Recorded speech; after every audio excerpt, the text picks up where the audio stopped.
Ma'am, this veteran sticker on your rust bucket doesn't give you a free pass to drive a death trap. It's a danger to yourself and everyone else on this road.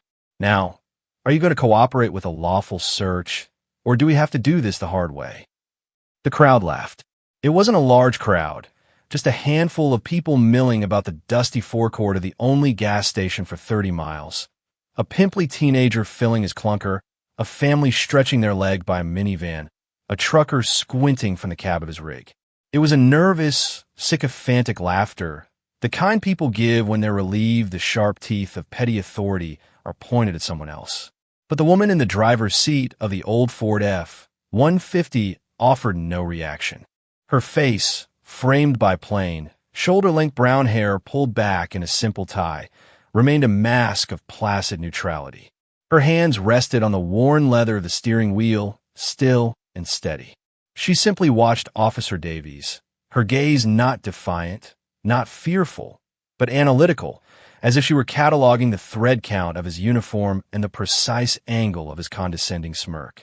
But when the first black, unmarked Suburban crested the hill a half hour later, its tinted windows hiding its occupants like a state secret, the laughter had long since died, replaced by a silence that was far heavier. And if you believe that true respect is earned in silence and proven by action, not demanded by a badge and a loud voice, type Oracle in the comments below. The heat was a physical presence on Route 78, a shimmering curtain that rose from the cracked asphalt and distorted the distant, sun-bleached hills of San Diego County. It was the kind of heat that baked patience thin and made tempers simmer just below the surface. Officer Davies felt it as a trickle of sweat tracing a path down his spine, a damp annoyance under the stiff collar of his uniform. He was lord of this little fiefdom of asphalt and sagebrush, and the sight of the battered, 20-year-old Ford F-150 with its cracked taillight was an affront to the order he represented. The truck was a relic, its once proud navy blue paint faded to a chalky matte, pocked with dings and scarred with scratches that told a story of hard use. A single sticker was affixed to the rear window, a simple, circular emblem of the United States Navy, with the word veteran printed below it. To Davies, it was a pathetic appeal for deference he had no intention of granting. He saw the driver, a woman he guessed was in her late 30s, and his initial assessment solidified in a concrete prejudice. She was plain, unremarkable. She wore a simple gray t-shirt, faded jeans, and work boots. When she stepped out of the truck at his command, he noticed a slight, almost imperceptible hesitation in her left leg, a limp she tried to hide but couldn't. His eyes flickered down. He saw the telltale line under her jeans, the slightly unnatural angle of her foot in the boot. A prosthetic. His lip curled. Probably a supply clerk who tripped down a flight of stairs and got a medical discharge, he thought, the internal monologue dripping with the casual cruelty he'd honed over 15 years of traffic stops. He was performing for his partner, rookie Officer Jensen, a kid barely 22 whose face was a mixture of earnestness and intimidation. Davies wanted to show him how it was done, how to establish dominance from the first second. "License and registration, ma'am." He'd barked, and she'd produced them without a word, her movements economical and precise. Her name was Anna Morgan. The address was local. He scanned the documents, looking for a reason to escalate. He found it in his own manufactured sense of righteous authority. He circled the truck, tapping the cracked taillight with his baton. "This is a violation. The whole vehicle looks like it's about to fall apart. For my safety and yours, I'm going to need to conduct a search of the vehicle." It was a lie, a flimsy pretext stretched over the frame of his ego. She knew it. He knew it, and the rookie probably knew it too. "No, officer," she said. Her voice was quiet, low, and utterly devoid of emotion. It wasn't a plea. It was a statement of fact. "You do not have my consent to search my property." The simple refusal, delivered with such unnerving calm, was like a spark to dry tinder. Davies's face flushed a deeper shade of red. He saw her not as a citizen with rights, but as a challenge to his power. "Ma'am, I'm not asking." He gestured toward the truck bed. In it, strapped down with professional-grade cargo webbing, was a large black Pelican case. It was military spec, he could tell, with reinforced corners and pressure release valves. It was locked with a heavy-duty combination lock. "What's in the case?" he demanded. She just looked at him, her silence a wall he couldn't breach.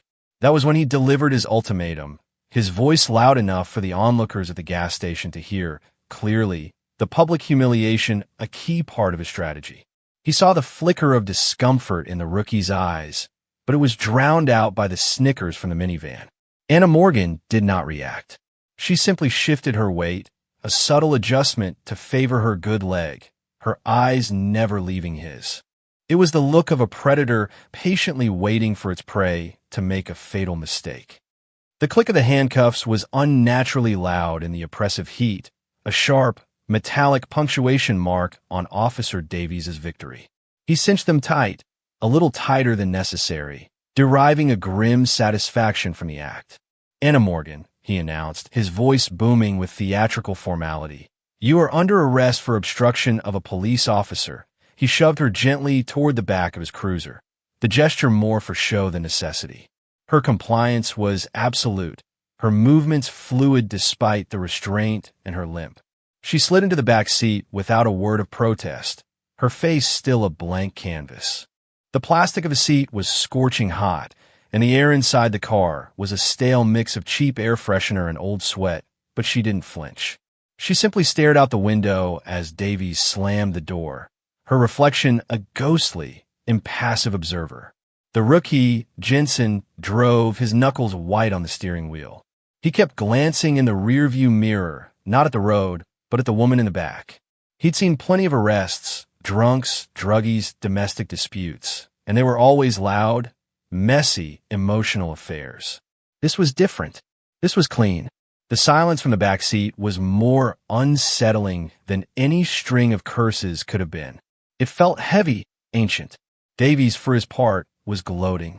He chattered on the radio, informing dispatch that he was 10 to 15, one in custody, the code for prisoner in custody rolling off his tongue with practiced ease. "Yeah, got a real piece of work here," he said into his shoulder mic, loud enough for Morgan to hear. "Some vet who thinks the rules don't apply to her. We're bringing her truck in, too. Got a suspicious container in the back. Could be anything. Better safe than sorry." He winked at Jensen, who offered a weak, non-committal smile in return. At the station, the process continued with the same sterile indifference. Morgan was led into the small, beige-painted booking area. The desk sergeant, a man whose guts strained the buttons of his shirt, barely looked up from his crossword puzzle. "Name," he grunted. "Anna Morgan," she replied, her voice the first sound she'd made since her arrest. "Fingerprints here. Photo there." She complied with the same detached efficiency. Her fingerprints were scanned electronically, her mugshot taken against a cinder block wall. In the photo, she wasn't smiling, she wasn't scowling. She was just looking. Her eyes seemed to see straight through the camera lens, through the wall, through the whole damn town. They put her in a holding cell, a small concrete box with a steel bench and a toilet. The door clanged shut, the lock tumbling home with a final, definitive thud. For the first time, she was alone. The noise of the station faded to a dull murmur. She sat on the cold steel bench, not slumping, but sitting upright, her back straight. She surveyed the small space, the thickness of the walls, the construction of the door, the placement of the camera in the upper corner. It was a professional assessment, automatic and ingrained.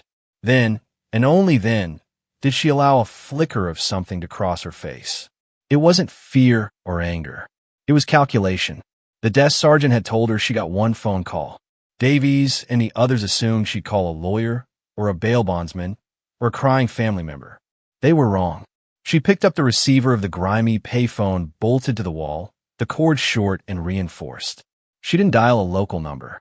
She dialed a 10-digit number from memory, a sequence of digits that didn't belong to any public directory. It rang once. A synthesized, genderless voice answered. "Identify." There was no greeting, no preamble. Morgan leaned closer to the receiver, her voice dropping to a near whisper, though there was no one to overhear. "This is Oracle," she said, the name a strange, alien word in the mundane squalor of the holding cell. "I have a condition read." Location is Coronado Police Department, holding cell 3. Asset is compromised. Impound lot is at the corner of 4th and Elm. Vehicle is a Ford F-150. License plate 7 Alpha Kilo 921. The package is secure, but the container is in hostile hands. There was a pause. The voice on the other end simply said, "Acknowledged." "Stand by." The line went dead. Anna Morgan hung up the phone. She returned to the steel bench, sat down, and folded her hands in her lap. And then she waited. Her part was done. She had lit the fuse. Now, the world was about to find out what happened when you try to cage a ghost. The first sign that the world had tilted on its axis was subtle, almost dismissible. The town's primary cell tower, the big lattice structure on Thompson Hill that provided service to most of the Coronado area, went offline. A text message sent by the teenager from the gas station to his friend about the crazy lady getting arrested failed to deliver. A call dropped. On the police dispatcher's console, a small icon turned from green to red. The dispatcher, a woman named Carol, muttered. "Thompson Tower is down for unscheduled maintenance." She logged it and moved on. An hour later, the internet at the police station began to flicker. The connection would drop for a minute, then return, then drop again. The IT guy, a part-timer named Kevin, was called. He blamed the cheap routers, promised to look at it tomorrow, and went back to his video game. Officer Davies, finishing up his paperwork on the Morgan arrest, laughed about it. "This whole town's falling apart," he said to anyone who would listen, feeling smug and vindicated. First that woman's truck, now the internet. What's next? The answer came 20 minutes later. The first 911 call reported a gas leak near the intersection of Orange Avenue and First Street, one of the main arteries in a town. A fire truck was dispatched. But before it could arrive, a team of utility workers in unmarked white vans and crisp, new high-vis vests was already on scene, coning off the entire intersection. They worked with silent, unnerving efficiency, waving traffic away. The fire chief, arriving on scene, was baffled. He hadn't called for a private crew, and a check with the gas company confirmed they had no teams in the area. But the men were polite, firm, and held clipboards with what looked like official work orders. The chief, confused and outranked by the sheer confidence of the crew, ordered his truck to stand by. Then came his second call, a down power line on 4th Street, right in front of the city impound lot. Another crew, another set of cones, another swift, professional closure of the road. Now 2 of the 3 main routes into the town center were sealed. Panic, still a low-grade hum, began to rise in the dispatcher's office. The 911 lines lit up. Citizens were reporting strange things. Men in plain clothes walking the rooftops downtown. A black Suburban parked at the entrance to the bridge, blocking it completely. A traffic accident on the Silver Strand that had traffic backed up for miles. It was a stranglehold, applied with surgical precision. The town was being isolated, cut off from the outside world, piece by piece. Inside the station, the mood had shifted from amusement to anxiety. The police chief, a portly man named Henderson who was 3 years from retirement, was on the phone trying to get answers from the county sheriff, from the gas company, from anyone. He was getting nothing. Davies, however, was still insulated by his own arrogance. He stood by the window, looking out at the street. "Probably some bigwig politician coming to town," he scoffed. "They always do this, shut everything down for no good reason," but then he saw it. A black Chevy Suburban, identical to the one reported on the bridge, pulled up silently across the street from the station. It just sat there, engine idling, its tinted windows like the eyes of a shark. Then another pulled up behind it. 2 men got out. They weren't in uniform. They wore simple, functional clothing, jeans, hiking boots, dark jackets despite the heat. They had athletic builds and wore their hair in high and tight military cuts. They didn't approach the station. They simply took up positions on the sidewalk, their hands clasped behind their backs, their eyes scanning everything, missing nothing. They were sentinels, guards, and they were watching the police station. Jensen, the rookie, was the first to truly understand. "Sir," he said to Davies, his voice barely a whisper. "Look." The impound lot. Davies followed his gaze. Down the street, At the newly cordoned-off intersection, he could see the chain-link fence of the impound lot. And he could see more men, identical to the ones across the street, securing the perimeter. One was at the gate, checking the lock. Another was walking the fence line. They moved with a terrifying, synchronized grace, communicating with subtle hand gestures. They were setting up a guard post. They were securing an asset. And the only new asset in that impound lot was a beat-up 20-year-old Ford F-150. Davies's blood ran cold. The smugness evaporated, replaced by a creeping, horrifying dread. No way, he breathed, the words catching in his throat. That's not possible, but it was possible. It was happening. The quiet, unremarkable woman in holding cell 3 had made a phone call, and in response, an invisible army had descended and placed his entire town under siege. The silence that had fallen over the town was a living entity. It pressed in on the windows of the police station, a stark contrast to the frantic, unanswered ringing of the phones on the dispatch console. Chief Henderson had given up trying to get outside answers. It was clear the problem wasn't external. The problem was internal. It was sitting in one of his holding cells. He was staring at the security monitor at the image of Anna Morgan sitting calmly on the steel bench when the sound began. It started as a distant, rhythmic chopping, a faint whoop-whoop-whoop that slowly grew in volume and intensity. It was the sound of a large helicopter, and it was getting closer. Everyone in the station froze. Davies, whose face had become a pale, sweaty mask of disbelief, stumbled back to the window. The sound grew to a deafening roar that vibrated through the building, rattling the coffee mugs on their desks. A shadow passed over the station as a massive, dark green helicopter swept low over the town. It wasn't a news chopper or a police bird. It was a Sikorsky HH-60 Pave Hawk, a machine built for one purpose: inserting and extracting special operations forces from hostile territory. With a final, deafening blast of rotor wash that sent dust and trash swirling through the streets, it settled onto the manicured grass of the high school football field a few blocks away, a place that had been mysteriously cleared of its usual evening practice. The side door slid open, and a figure descended. Even from a distance, the man radiated an aura of absolute authority. He was tall and lean, wearing a pristine Navy working uniform, his rank insignia glittering in the late afternoon sun. This was Captain Thorne. He didn't run. He didn't rush. He began walking from the football field toward the center of town with a long, determined stride, an aide with a briefcase scrambling to keep up. He didn't head for the police station. His trajectory was aimed squarely at the corner of 4th and Elm. He was going to the impound lot.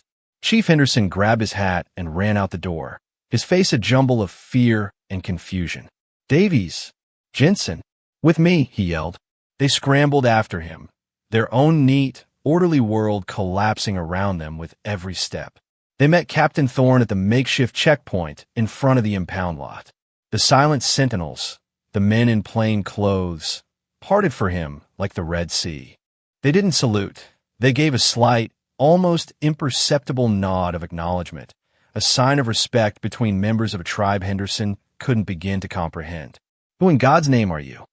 Henderson blurted out, his voice cracking. "And what the hell is going on in my town?" Captain Thorne stopped, his gaze so cold and sharp it felt like a physical blow. He looked past Henderson, his eyes locking onto Davies. He held the gaze for a long, uncomfortable moment before turning back to the chief. "I am Captain Thorne of the United States Navy," he said, his voice a low, controlled baritone that cut through the air. "And what is going on is that you and your officer here have committed an act of such catastrophic stupidity that it beggars belief. You have detained a Tier 1 national asset.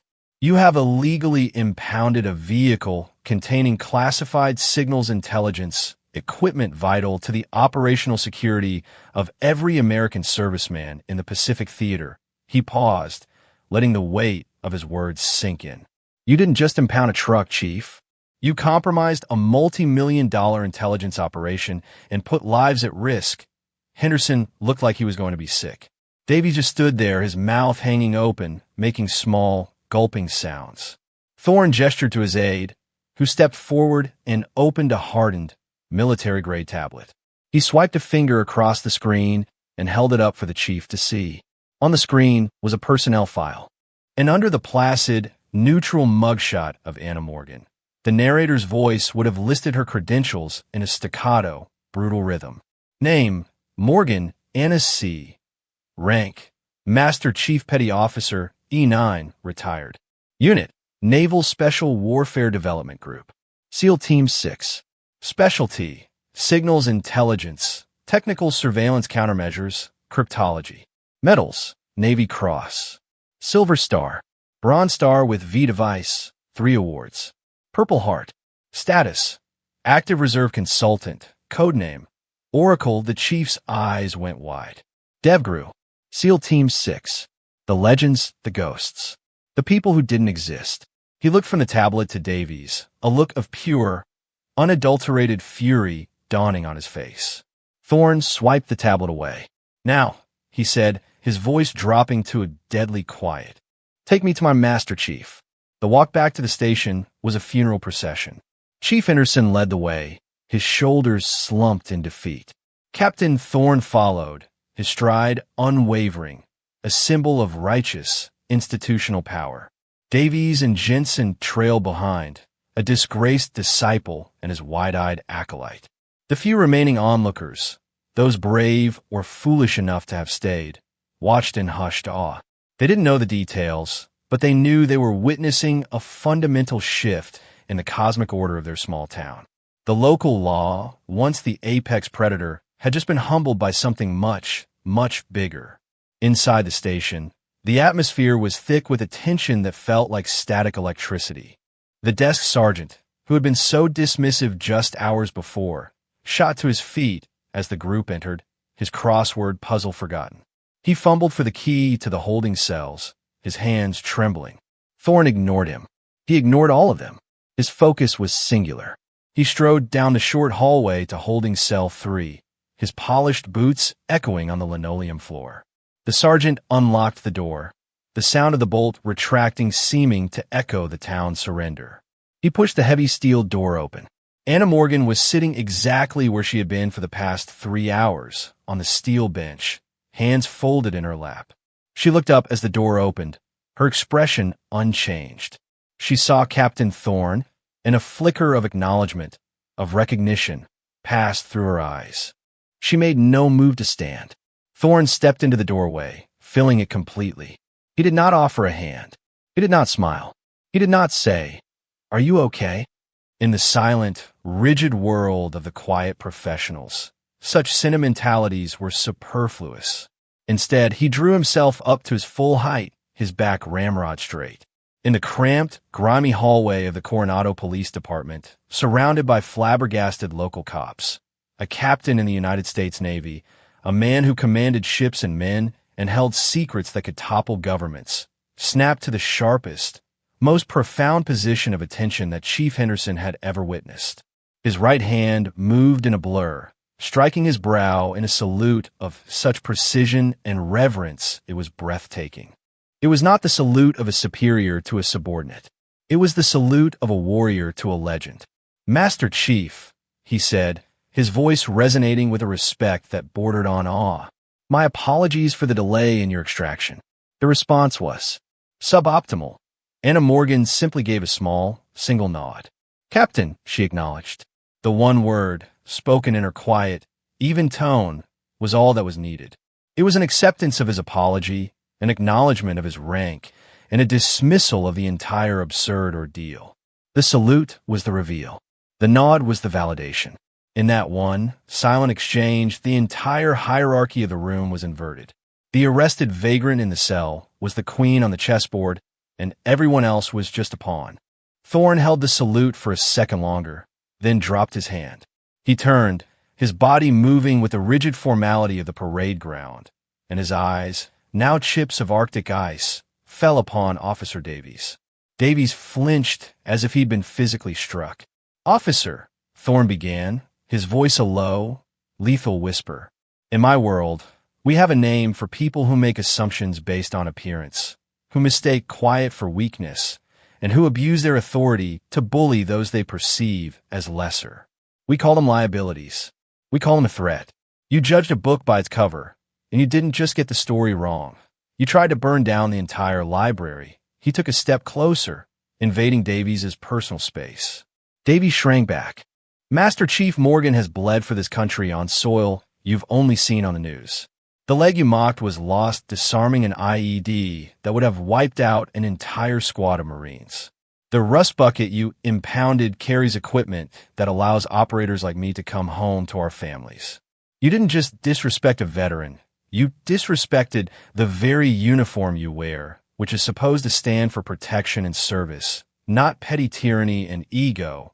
He didn't raise his voice. He didn't have to. Every word was a perfectly aimed shot, striking with pinpoint accuracy at the foundations of Davies' pride. You are a disgrace, Thorne concluded, the words hanging in the air like poison. He then turned to the chief. She's in my custody now. Her vehicle and all its contents will be released to my men immediately. A formal complaint will be lodged with the Department of the Navy and the Department of Justice. I suggest you get your house in order without another word. He stepped back and gestured for Morgan to precede him out of the cell. She rose, her limp now seeming not like a weakness, but a badge of honor, and walked out into the hallway, a free woman. The departure was as swift and silent as the arrival. The black Suburbans, which had held the town in a state of suspended animation, simply melted away into the evening twilight. The utility crews packed up their cones and vanished. The down power line and gas leak miraculously fixed themselves. By the time the sun dipped below the horizon, painting the sky in hues of orange and purple, the town of Coronado was, on the surface, back to normal. The roads were open. The cell tower was back online. But nothing was the same. The event, which the locals would later refer to simply as the siege, had left an indelible mark on the community's psyche. The official story, a tight-lipped press release from Chief Henderson's office, mentioned a multi-agency training exercise and a misunderstanding. The body cam footage from Davies' uniform was corrupted during upload. The dispatch logs for a 3-hour period that afternoon were inadvertently erased, but you can't erase memory. You can't put gossip on lockdown. The story spread like wildfire, first through the police department, then through the town, then to the sprawling naval bases that surrounded it. It was told in hushed tones in the locker room, where Officer Davies was no longer a respected veteran cop, but a cautionary tale. It was whispered over beers at the VFW, where the old-timers who had initially chuckled at the story of the uppity vet now spoke of Master Chief Anna Morgan with a kind of mythic reverence. The details became exaggerated, as they always do in the telling of legends. The Pelican case in her truck was said to contain everything from the launch codes for the Pacific Fleet's nuclear submarines to a direct, untraceable communication link to the president. The Pavehawk helicopter was described as a stealth gunship that had appeared out of thin air. Anna Morgan herself was transformed from a quiet woman into a shadowy figure of immense power, a ghost in the machine of the American military. The most potent part of the legend, however, was the fall of Officer Davies. He wasn't fired. That would have involved paperwork, unions, and public hearings where uncomfortable questions might be asked. Instead, his humiliation was a slow, public erosion. He was taken off patrol and assigned to permanent desk duty. His new job was managing the evidence locker, a windowless room in the basement filled with the sad detritus of other people's bad decisions. His authority was gone. The rookies who once looked at him with admiration now walked past his open door without making eye contact. His old partners suddenly became too busy to join him for lunch. He was a pariah in his own kingdom, sentenced to a professional purgatory where his only company was the silence of his colleagues and the ghost of his own arrogance. His punishment wasn't a termination. It was the complete and total withdrawal of respect, a fate worse than unemployment for a man like Davies. The intersection where the arrest had taken place earned a new, unofficial name among the younger sailors and Marines in the area. They called it Oracle's Crossing. It became a game for them to drive past it and give a slow, respectful nod, a small tribute to the invisible power that had brought a bully to his knees. The legend served a purpose. It was a reminder, etched into the local culture, that appearances are deceiving, and that the most dangerous person in the room is often the one who feels no need to announce it. The quiet professional had left her mark not with a bang, but with a profound and lasting silence. A week later, the sun was bright, the air was warm, and the world felt aggressively normal. The hardware store on the edge of town was bustling with its usual Saturday morning traffic. People were buying bags of mulch, cans of paint, and all the small nuts and bolts required to hold a life together. Amidst the mundane chaos, Anna Morgan pushed a flatbed cart down the lumber aisle. She was wearing the same kind of simple, functional clothes as before, a clean t-shirt, jeans, work boots. She moved with purpose, examining 2x4s, checking them for warps and knots. Her face was calm, her focus absolute. She was here to buy wood to repair the railing on her front porch, a simple, tangible task. The grand, geopolitical drama of the previous week felt like it had happened to someone else in another lifetime.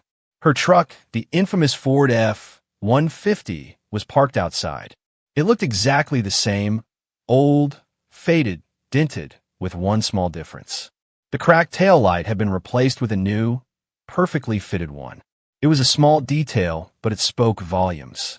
It was a sign of order restored, of a problem identified and corrected with quiet competence. As she was loading the last piece of lumber onto her cart, a young man approached her. He was barely 20, with a fresh military haircut and the nervous energy of someone new to the uniform. He wore the working blues of a Navy seaman.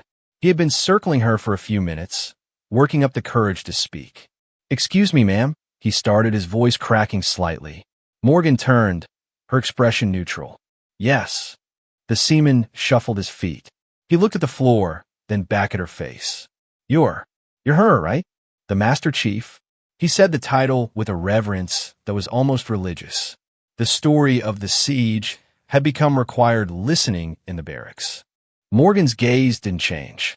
She didn't confirm or deny it. She just waited. He stammered, "I just wanted to say thank you. For what you did. For what you do." He wasn't talking about the incident with the police. He was talking about the Navy Cross, the Silver Stars, the lost leg, the decades of silent service that the whole world now seemed to know about. He was thanking her for a legacy she never spoke of. Morgan looked at the young man, really looked at him. She saw the earnestness in his eyes, the genuine respect. She saw a kid at the very beginning of a long, hard road she had already walked to its end. A small, almost imperceptible softening occurred at the corners of her eyes. She gave him the same single, economical nod she had given Captain Thorne in the holding cell. "Just fixing my porch, sailor," she said, her voice quiet but firm. She then turned her attention back to her cart of lumber, the interaction over. The message was clear. The legend was one thing, but the work was another. And the work, whether it was tracking enemy signals or repairing a broken railing, was what mattered. She pushed her cart toward the checkout, leaving the young sailor standing in the aisle, looking after her with an expression of pure awe. He had just met a hero, and she was worried about her porch. He understood, perhaps for the first time, that true strength wasn't about the stories people told about you. It was about the simple, necessary things you did when no one was watching. The legacy of the quiet professional was in the doing, not the telling. 1 year later, the air in the lecture hall at the Regional Police Academy was stale with the smell of floor wax and nervous sweat. A new class of cadets, their faces a mixture of youthful bravado and deep-seated anxiety, sat in rigid rows. Their uniforms were stiff, their haircuts were fresh, and their minds were filled with the black and white lessons of the law. At the podium stood Police Chief Anderson. He looked older, the past year having etched new lines around his eyes. He had postponed his retirement. He felt he owed it to his department, to his town, to see the lesson through. He adjusted the microphone and looked out over the fresh faces. He had given this speech to every new class for the last 12 months. It wasn't in the official curriculum, but for him, it was the most important lesson they would ever learn. "Good morning," he began, his voice gravelly. "For the next 6 months, your instructors will teach you the law. They will teach you tactics. They will teach you how to write a report, how to handle a weapon, and how to de-escalate conflict. But I'm here to teach you something that isn't in any of your textbooks. I'm here to teach you about respect. He paused, letting the word hang in the air. We had an officer once. A veteran cop. Good arrest record. Knew the streets. He thought he knew it all. One afternoon, he pulled over a vehicle for a minor infraction. An old truck driven by a woman with a limp. He saw a beat-up vehicle, a plain-looking woman, and a disability. And he made an assumption. He decided she was a nobody, someone he could push around to show off for his rookie partner. He was arrogant, he was dismissive, and he was profoundly, catastrophically wrong. The cadets leaned forward, intrigued. This wasn't the dry legalese they were used to. That woman, Henderson continued, his voice dropping, was a retired Master Chief Petty Officer from the Navy's most elite Special Operations Unit. The limp he mocked was the result of an injury sustained while saving American lives. The truck he called a death trap was, for a time, one of the most important assets in the entire U.S. military's intelligence apparatus. A murmur went through the room. Henderson held up a hand for silence. That officer's arrogance caused an incident that brought this town to a standstill and nearly created a major international security crisis. He wasn't brought down by a criminal with a gun. He was brought down by his own ignorance. He lost his career, he lost the respect of his peers, and he became a ghost in his own department, all because he judged a person by what he saw on the surface. He looked from face to face, trying to impress the gravity of the lesson upon them. Your uniform gives you authority. Your badge gives you power, but neither one gives you the right to disrespect. The person you pull over could be a teacher, a doctor, a farmhand, or a decorated war hero who has seen and done things you can't even imagine. Your job is not to judge. It is to serve. And you cannot serve a community you do not respect. He let the silence sit for a moment. The story of that day has become a part of our department's folklore. It's a lesson we learned the hard way. A lesson about the danger of assumptions. True strength, true legacy, isn't loud. It isn't boastful. It's quiet. It's competent. It's the person who doesn't need to tell you how important they are. Remember that. Remember that the next time you put on your uniform. Remember the Master Chief. The story had been absorbed into the institution's DNA. It was no longer just an embarrassing memory. It was a foundational parable, a shield against the kind of arrogance that had almost broken them. The legacy of Anna Morgan wasn't the helicopter or the silent operators. It was this moment in this room. It was the change in the heart of the institution, a lesson passed down from a humbled chief to a new generation of officers, ensuring that the mistake of Officer Davies would never be repeated. The sun set over the Pacific, a brilliant spectacle of fire and gold that painted the underside of the clouds. On a small, neat porch overlooking the ocean, Anna Morgan sat in a sturdy wooden rocking chair. The railing, which she had repaired herself, was solid under her hand. The porch was her sanctuary, a place of quiet contemplation. A cup of coffee, now lukewarm, rested on the small table beside her. The peace was profound. The town of Coronado had moved on. The whispers had faded to a respectful quiet. She was no longer a myth or a legend, but simply a neighbor, the quiet woman in the house on the cliff. She had achieved the one thing she had always valued most: anonymity. Her life was a study in contrasts. The hands that now held a coffee mug had once calibrated devices of breathtaking complexity, machines that could pluck enemy communications from the very air. The eyes that now watched the gentle rhythm of the waves had once scanned hostile terrain for threats, deciphering patterns invisible to ordinary men. The mind that was now contemplating whether to plant tomatoes or zucchini next year had once held secrets that were the bedrock of national security. She had been a warrior, a spy, a ghost. Now, she was a woman with a porch, and she was content. A soft chime emanated from a small, hardened pelican case resting by her chair. It wasn't a phone. It was a dedicated satellite communications device, a direct link to her old world. She leaned over and opened it. The screen glowed with a single line of encrypted text. It wasn't a question or a command. It was a complex data packet, a stream of raw intelligence that would look like gibberish to anyone else. To her, it was a language. She read the data, her eyes tracing the patterns. A slight frown creased her brow. She saw a problem, a flaw in a system, a vulnerability that no one else had noticed. It was a loose thread in a vast, intricate tapestry. She reached out a finger and typed a short reply on the virtual keyboard. It was not a solution. It was a single, pointed question designed to lead the analyst on the other end to discover the solution for himself. She was not giving them the answer. She was teaching them how to find it. She sent the message, closed the device, and leaned back in her chair. The work was never truly done. The quiet professional was always on watch, but it was a watch kept on her own terms from her own sanctuary. Her legacy was not in the battles she had fought or the secrets she had kept. It was in the quiet competence that continued to ripple outward, in the lessons she taught without words, and in the profound, unshakable calm of a woman who knew her own worth and felt no need for the world to validate it. True power wasn't the ability to shut down a town. It was the ability to sit peacefully on your own porch, knowing you had already done the work. For more stories where quiet competence triumphs over ignorant arrogance, and where silent strength defines their worth, subscribe to Unknown Heroine Tales.